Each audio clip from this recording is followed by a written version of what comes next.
Hey everyone, welcome back to my channel, Art with Ray. I am Ray and I'm here to bring you a product review slash demonstration. Today we're going to be talking about gesso, specifically clear gesso. So the thought is that gesso seals your coloring pages. So you would put it on your page, let it dry, and then it creates like a seal or a barrier so that you can use watercolor or acrylic or oil or alcohol markers and it won't bleed through to the other side. Now, if you can see here, this paper is really cheap crap Amazon paper, like really, really thin and crappy. So if the paper is thicker, I tend to um, use a little water to dilute it. But in this particular paper, it's too thin for water. So what I'm going to do is I'm going to show you how I would go about doing this. So I take my bottle, and I just put a few dots of it right on the page. Two, three, four, and then a little bit in the middle. And like I said, I'm not going to dilute this in water right now just because this page is so thin. I'm going to take a foam brush and I'm going to start to brush this out. And you want it to be as thin as possible. You don't want clumps because what this does is it will um, give the paper a bit of a tooth. And if you're using alcohol markers, it can ruin the nibs on your paper. So, I mean, on your markers. So you want to be careful with that. So right now, like I said, I am just at this point, just evening this out, brushing it on, making sure that everything is covered. Because whatever's not covered by the gesso is going to bleed through. And I just want to take a look. Because it's clear, it's sometimes hard to see. So I think in here I might need a little bit more. You'll feel the difference because it will give you a little bit of a tooth on there and it will have like almost a little bit of a gritty consistency, which I don't love. But again, if you really take the time to even it out, smooth it out as much as possible, it really will help. Now you see that this page is starting to buckle just a little bit. That should, when it dries, be okay. And if it's not, you can just put a book on the top of it to kind of get that all buckled out. And I'm just feeling the page to see if I missed anything. And it looks like I haven't. So that's good. Very important. As soon as you're done, you need to wash the brush because once this stuff dries on the brush, you're screwed. It will not. It will not come off the brush. I mean, mind you, these are cheap, but again, you don't want to be running around looking for brushes every 2 minutes. Okay, so I'm going to come back. I'm going to leave and come back and let this dry. It says it should dry for 24 hours. Uh, Usually 2, 3 hours later, for me at least, it's pretty good. So I will be back once this dries a bit and I will demonstrate. And we're back. So I did let it dry for 24 hours.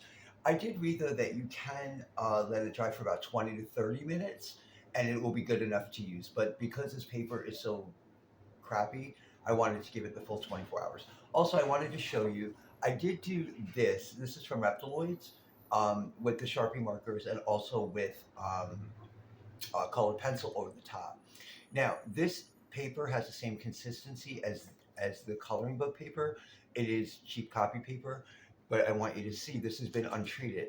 So not only does it go through the back of this, but it went through the page behind it after it. So even though this book here is single-sided, it would still go through not only here, but here. So we're going to use I'm going to show you how this works. We're going to use a Sharpie marker, and also I'm going to throw a little uh, Inktense so we can see how the watercolor works. So as you can see too, before when I put the gesso on, it kind of warped the paper, but now it's a lot better.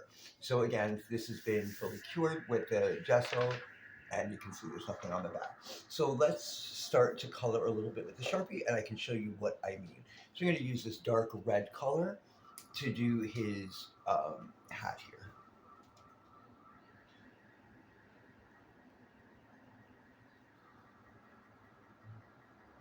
And I'm just going in small circular motion so as to avoid any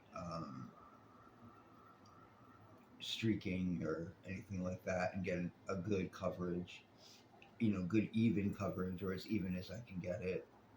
I found that these markers actually are pretty good with streaking. Like I haven't really noticed too much in the way of streaking, which is really nice. So after we've done this part of his hat, we'll turn it over and we'll take a look at the back of the paper.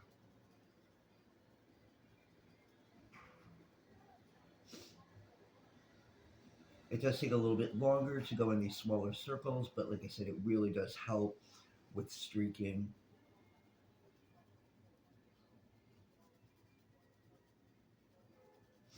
We're getting there. I mean, it still takes a lot less time than just using straight up colored pencils. I really am enjoying the Sharpies. I've never used them before. I've never used any type of alcohol marker before, but I am really enjoying this, and it does make coloring so much quicker.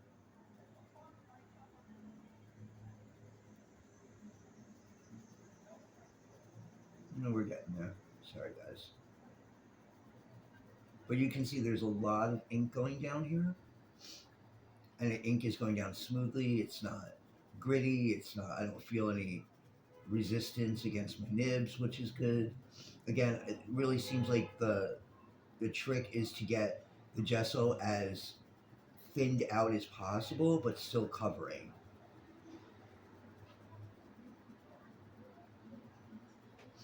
And like I said, this is really juicy. There's a lot of ink coming out of here. So if it was going to bleed through, it would definitely bleed through here.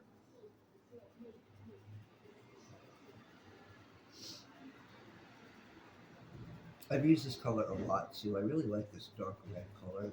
It's called like Speedy Red or something like that. There's only two reds in the 75 set or 72 set.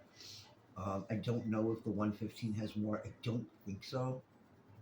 It would have been nice to have a mid-tone red or a light red instead of having to go for a pink.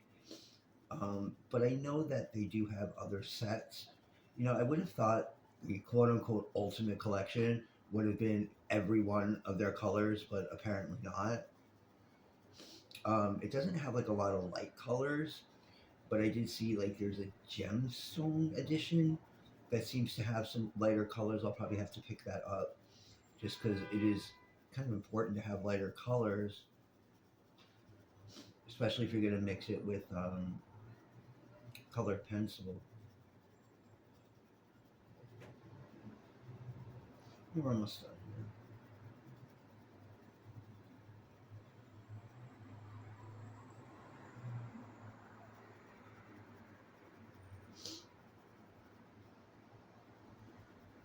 The gesso does make the coloring not, I wouldn't say harder, but maybe a little bit longer, only because um, it does, it does have like a little bit of a consistency to it, like a little bit of a kind of like a tooth, I guess.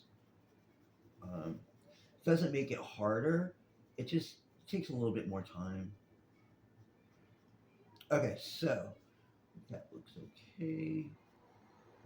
Not going for like perfect coloring here. Okay, so there is that, and when we flip it over, okay, so here it did still go through, but it didn't go through here. That's interesting. It might have needed a little bit more gesso. um, but it did not go through this page. And for a paper this thin, I guess that is the most I can hope for. Let me see something here. All right, let's try. Maybe I just didn't put enough gesso in that area. Let's try the other lighter red here and see if maybe there's a difference. And maybe I didn't put the gesso on strong enough, or I might have missed a spot. And that's the one thing with the clear gesso. Sometimes it's hard to see if you've missed a spot. So you kind of have to feel it to feel like the bumpiness or like the a little bit of roughness. Um, so you know that the gesso has been cured there. I think I was so intent on um, making sure that it was thin that I might have made it a little too thin. But again, in this book at least, being such cheap, crappy paper, the fact that it went through just a little bit on the back, but didn't soak through the other page like it did on the other copy paper, that's still good. But again, let's see. It might have just been a spot that I missed. Um, in this page, like I said, I was really focused on trying to keep it as smooth as possible. That it might have been a little bit too thin. But I have used this in like a Johanna Bosford book and all of that, and it works really, really well. Which, I mean, face it, like if we're going to be using this, we're probably not going to be using this in a cheap Amazon book because gesso, it's not really expensive, but it isn't like overly cheap either. So you don't really want to be going through it, you know, on a book that you paid $5 for when you're paying, $13 for a 4 ounce bottle. But that's everyone has their own thing and whatever. So if you don't mind putting money out, then it's all good. All right. So hopefully this section here was covered better by the gesso. We'll see now. It still went through. Huh. I guess maybe this isn't the greatest thing to use on a really, really, really cheap Amazon paper. Okay, let's try it with the Inktense. Let's see. Let's do a blue for here, and let's see how that holds up. Let's find a decent blue here.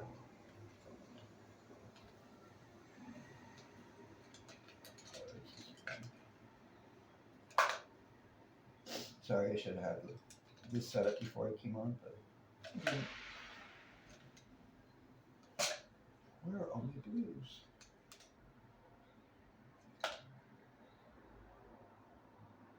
What color is this one? Okay, we'll use navy blue. And we're just going to do right in here just because I don't want to spend a lot of time um, doing a big section with the colored pencil. But I do want to see how the Inktense and the water holds up in this with the gesso over it. So the one mistake that I made is probably not putting enough gesso on it.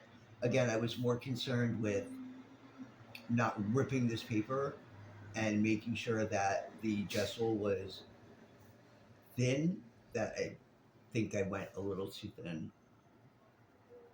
But again, in a book like this, the fact that it did seep through the back of it a little bit, but it did not go to the page after it is good. So again, you just want to add a little bit more gesso. You want it thin enough where it's not going to be like ridiculously bumpy, but you don't want it too thin like here where it doesn't protect enough. Again, this is like my first time using gesso in a coloring book. I've used it for on a canvas before, but never in a coloring book. Okay, now let's grab the trusty water brush and hit this with some water.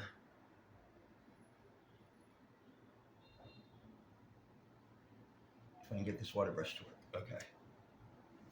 Let's come in here and activate this with the water and see what it does behind here.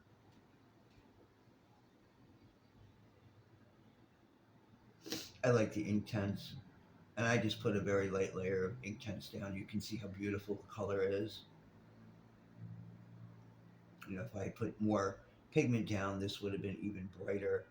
But again, I just want to test to see how the gesso holds up with the water color type thing. And I see I'm getting buckling of the page.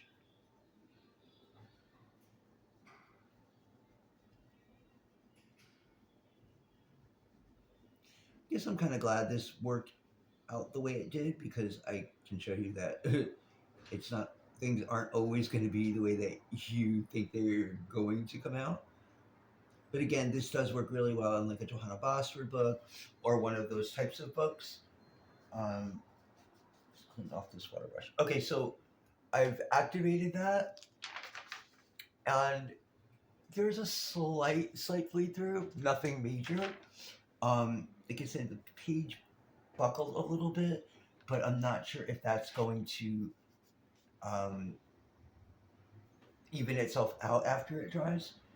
So let me just see if I can feel where there's more texture. Okay, here, in here, it feels like there's quite a bit. So let me just try that one really quickly. Let me see that good orange here. Let's see if this, because there's a lot more gesso in this area. So um, we can tell a lot better from here how well this worked, I think. And yeah, I can feel too here. There's a little bit more resistance to the marker because there is more gesso here. This orange is pretty.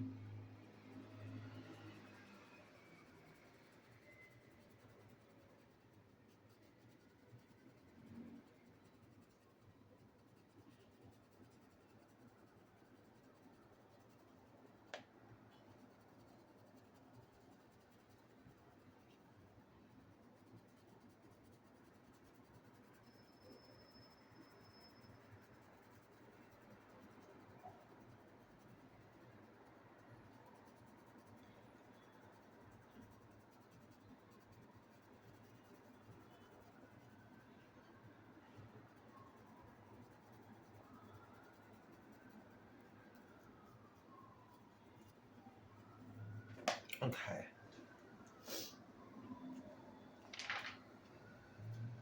Okay, so yeah, you can see that right in here, the gesso is applied better and there's no bleed through. That'd be right in here. So there was no bleed through here because there was more gesso there. So it does work. Um, Again, you just need to kind of be more mindful of the fact that you do need to make sure that it's excuse me, that it's down enough where it will protect it, but not too much where it's crazy bumpy. So let me just see if there's another quick spot here that's gessoed pretty well. Here, let's try the uh, ink tints again. I'm going to use this hot red here for like right here because it feels like there's a decent amount of gesso here, right here.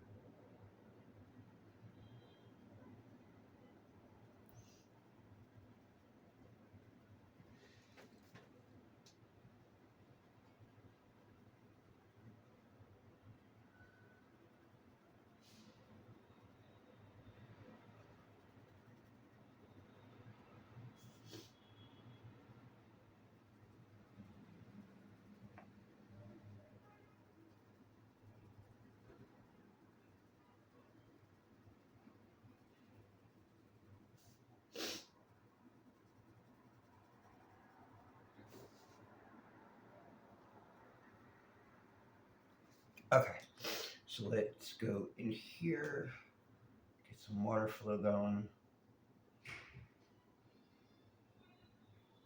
and let's activate this. Such a pretty color. The ink tints are so nice.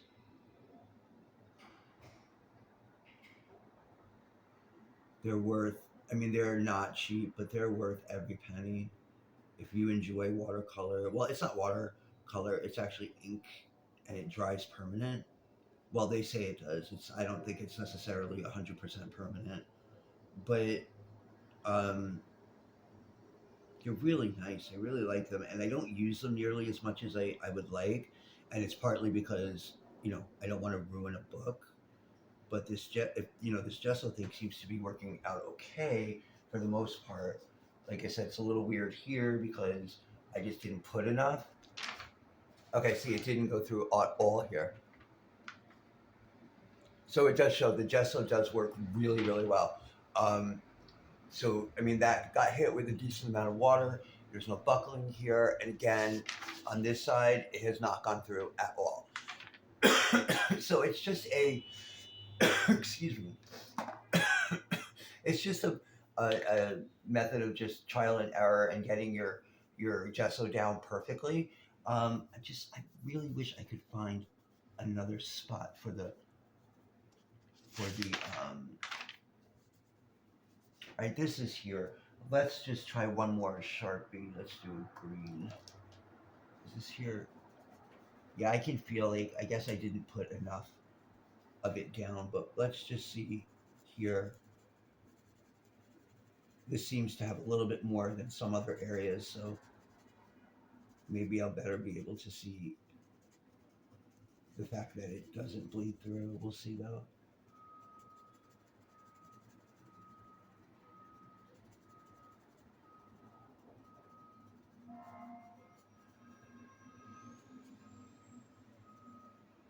Okay, and I did a little shading right here too, and that did not bleed through. So it's here, and it really did not bleed through. So yeah, so it does work, guys. It does take a little bit of practice. This is like only like the second time or third time I've done this, and again, paper matters because this is such a cheap paper and such a thin paper. You're not able to, it's a little bit more difficult to work with. But again, with a thicker paper, where you can, you don't have to be so worried about how much gesso you put on. It works a lot better. But again, I mean, this works. It does work. It just need to make sure that there's enough gesso. So if anybody has any questions or comments, please leave them in the comment section, and I'll do my best to answer them. So I hope everyone's having a great day or night whenever you're watching this, and happy coloring.